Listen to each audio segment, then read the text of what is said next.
ഈ വീട്ടിൽ പണ്ട് ഒരാടുണ്ടായിരുന്നു. അപ്പോൾ ഈ വീട്ടിലെ ആളുടെ അമ്മ അസുഖമായിട്ട് കിടക്കുകയാണ്. അപ്പം ഞാൻ എവിടെയോ പോയിട്ട് വളരെ ലേറ്റായിട്ട് വന്ന് ഏതാണ്ട് 12 മണി അടുപ്പിച്ച് ഞാനിങ്ങനെ ഉറങ്ങാൻ കിടക്കുകയാണ്. ഉറങ്ങിയില്ല. അപ്പോൾ ഈ വീട്ടിലെ ആട് ഭയങ്കരമായിട്ട് കരയുന്നു. ഇങ്ങനത്തെ പതിവില്ലാതെ ഈ സമയത്ത് ആട് കരയുന്നു. അപ്പോൾ 6 മണിയായപ്പോൾ അന്ന് മൊബൈലൊന്നുമില്ല. ഈ വീട്ടിലെ ആൾ എൻ്റെ വീട്ടിൽ വന്ന് ഇന്ന് ഫോൺ ചെയ്യണം, അത്യാവശ്യമുണ്ട്. ഞാൻ ചോദിച്ചത് എന്താണ്? അമ്മ മരിച്ചുപോയി, അത് ബന്ധുക്കളെയൊക്കെ അറിയിക്കണം.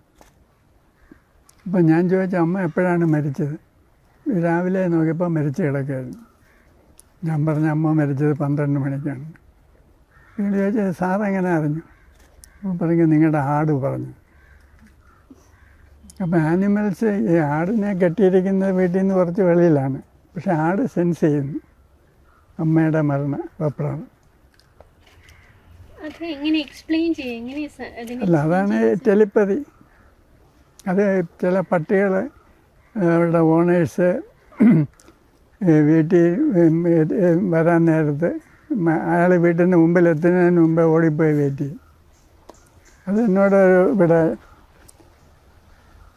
ഗോൾഫ് ലിങ്സ് റോഡിൽ താമസിക്കുന്ന ഒരു ലേഡി പറഞ്ഞിട്ടുണ്ട്. അവരുടെ ഹസ്ബൻഡ് എറണാകുളത്ത് പോയിരിക്കുകയായിരുന്നു. അപ്പോൾ അവർക്കൊരു പട്ടിയുണ്ട്. പട്ടി ഹസ്ബൻഡുമായിട്ട് ഭയങ്കര അറ്റാച്ച്ഡാണ്. അപ്പോൾ ഹസ്ബൻഡ് രാത്രിയിൽ ട്രെയിനിൽ വരുമെന്നാണ് പറഞ്ഞിരിക്കുന്നത്. വേണ്ട ഉച്ച കഴിഞ്ഞപ്പോൾ പട്ടി നേരെ വണം വിട്ട പോലെ ഗേറ്റിൽ പോയി കാത്തു നിൽക്കുന്നു. ഇയാൾ വരുന്നു. അപ്പോൾ ഇയാൾ വന്ന ഉടനെ ചോദിച്ചെന്താ നിങ്ങൾ വൈകിട്ട് വരുമെന്നല്ലേ പറഞ്ഞത്? അപ്പോൾ ജോലി നേരത്തെ തീർന്നതുകൊണ്ട് ട്രെയിനും കിട്ടി, ഞാൻ നേരത്തെ ഇങ്ങ് പോകുന്നതാണ്. പക്ഷേ പട്ടി എങ്ങനെ അറിഞ്ഞു? പട്ടിയുടെ കേസിൽ മേ ബി മണം പിടിക്കാനുള്ളൊരു ഇയാൾ അടുത്ത ജംഗ്ഷൻ എത്തുന്നതിന് മുമ്പ് പട്ടി ഗേറ്റിൽ പോയി വെയിറ്റ് ചെയ്യാണ്. പക്ഷേ ഈ മരണത്തിന് ഒരു ആട് എങ്ങനെ സെൻസ് ചെയ്യുക? അല്ല, മരിക്കാൻ സമയത്ത് ഒരു വ്യക്തിക്ക് മാനസികമായിട്ട് വിഭ്രാന്തി ഉണ്ടാവും. അതാണ് ആനിമൽസ് സെൻസ് ചെയ്യുന്നത്. ഈ നമ്മൾ കുറേ ഡെത്ത് റിച്വൽസ് ഉണ്ടല്ലോ സർ. ഇപ്പം ഹിന്ദുസത്തിലാണെങ്കിൽ 13 ദിവസം അല്ലെങ്കിൽ 16 ദിവസം ഈ ബലികർമ്മങ്ങൾ ചെയ്യണം. അപ്പോൾ 16 കഴിഞ്ഞിട്ടാണ് ആത്മാവ് പരലോകത്തേക്കുള്ള യാത്ര തുടങ്ങുക എന്ന് പറയും. 41 ആവുമ്പോൾ മറ്റേ വൈതരണി കടന്നങ്ങ് എത്തും എന്ന് പറയും. അതല്ല എങ്കിൽ ആ ആത്മാവ് കർമ്മം ചെയ്തില്ലെങ്കിൽ ഇവിടെ തന്നെ ഉണ്ടാവും. ഇതിലൊക്കെ എന്തെങ്കിലും സത്യമുണ്ട്? അതൊക്കെ വിശ്വാസങ്ങളാണ്. അത് ഇപ്പോൾ ക്രിസ്ത്യൻസിൻ്റെ ഇത് വ്യത്യാസമാണ്. ഹിന്ദുവിസത്തിൽ തന്നെ പല കാസ്റ്റിലുള്ളവർക്ക് പല രീതിയിലാണ്.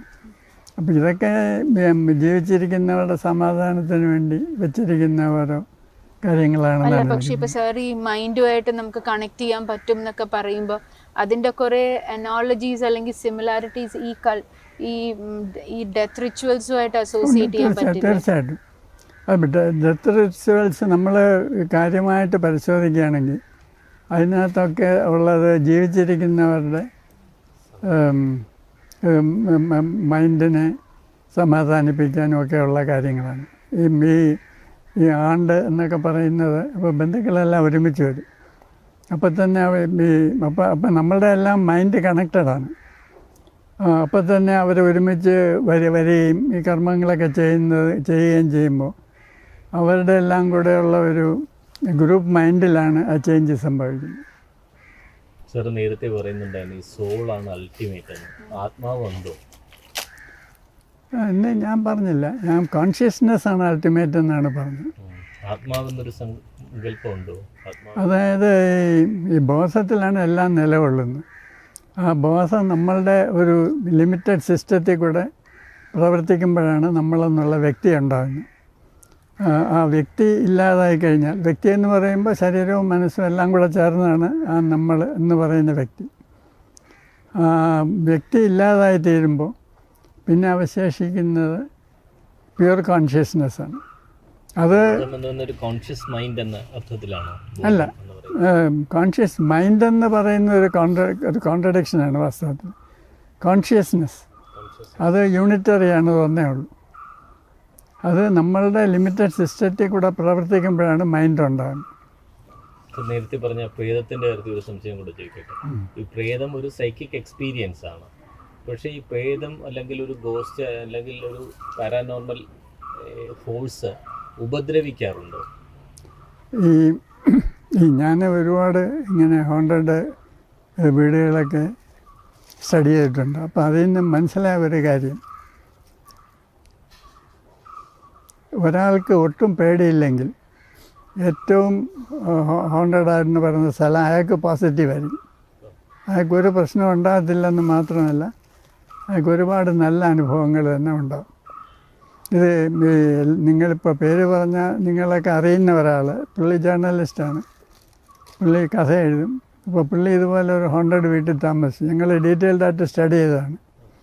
ആ വീട്ടിൽ താമസിച്ചിരുന്ന ഒരുപാട് പേരെ നമ്മൾ പോയി ഇൻ്റർവ്യൂ ചെയ്തു. അപ്പോൾ ചിലർക്ക് പറഞ്ഞാൽ വിശ്വസിക്കാനാകാത്ത രീതിയിലുള്ള ദുരന്ത അനുഭവങ്ങൾ അവിടെ ഉണ്ടായി.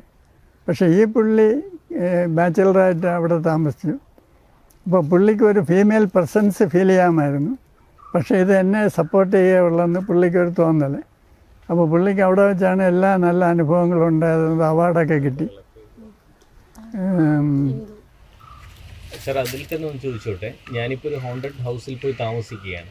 ഇത് ഹോണ്ടഡ് ആണെന്ന് എനിക്ക് അറിയാവുന്നത് കൊണ്ടാണോ ഈ എക്സ്പീരിയൻസ്? അല്ല, എനിക്ക് അറിയില്ലെങ്കിലും ഈ എക്സ്പീരിയൻസ് പിന്നെ അതുപോലെ ഈ ഫീമെയിൽ പ്രസൻസ് ആണെന്ന് എങ്ങനെയാണ് മനസ്സിലാവുന്നത്?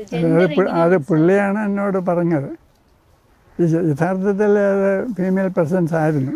ഒരു ഫീമെയിലാണ് അവിടെ വെച്ച് കൊല്ലപ്പെട്ടത്. സർ, എനിക്ക് അത് മനസ്സിലാവുന്നില്ല. You said that when A person dyes the consciousness goes out of his system or her system and then the mind also dissolves എന്ന് പറയുന്നു.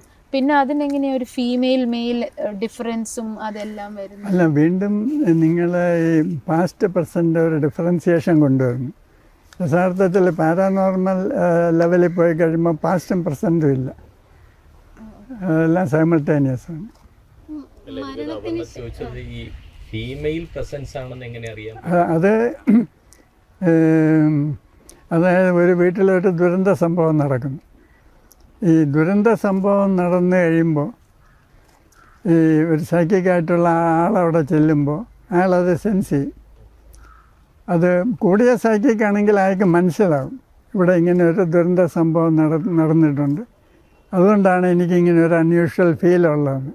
പക്ഷേ നമ്മളെപ്പോലെയുള്ള സാധാരണ ആളുകളാണെങ്കിൽ അവർ സംഭവം തന്നെ അവിടെ കണ്ടെന്ന് വരാം, അല്ലെങ്കിൽ അവർക്ക് വേറെ തരത്തിലുള്ള അനുഭവങ്ങളായിരിക്കാം.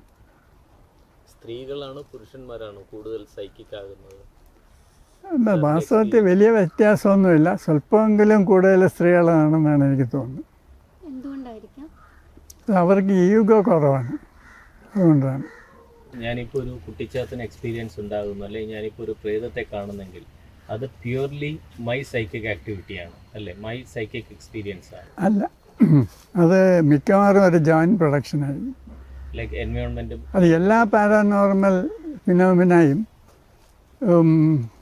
പല ആളുകളെ ഇൻവോൾവ് ചെയ്താണ് സംഭവിക്കുന്നത്.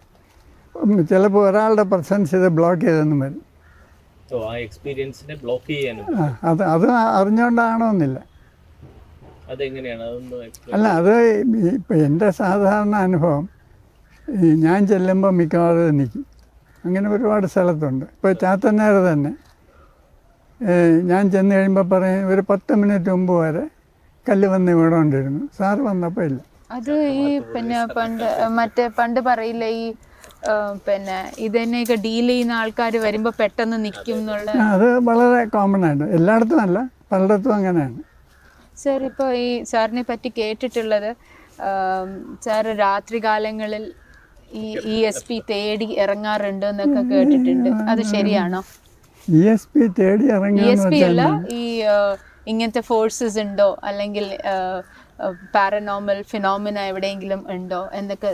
ഞാനങ്ങനെ തേടി ഇറങ്ങാറില്ല, ആളുകൾ ഒന്ന് വിളിച്ചുകൊണ്ട് പോവാണ്. ഇന്ന് ഉച്ചയ്ക്ക് ഒരാൾ വരുന്നുണ്ട്, വഞ്ചിയൂരിലുള്ള അയാളുടെ വീട്ടിൽ ഇങ്ങനെ ഒരു പെൺകുട്ടിയെ കണ്ടു. അത് പണ്ട് എത്ര നാൾ മുമ്പ് ഒരു പെൺകുട്ടി മരിച്ചതിനെ അടക്കിയിട്ടുണ്ട്, അവിടെയാണ് കണ്ടത്.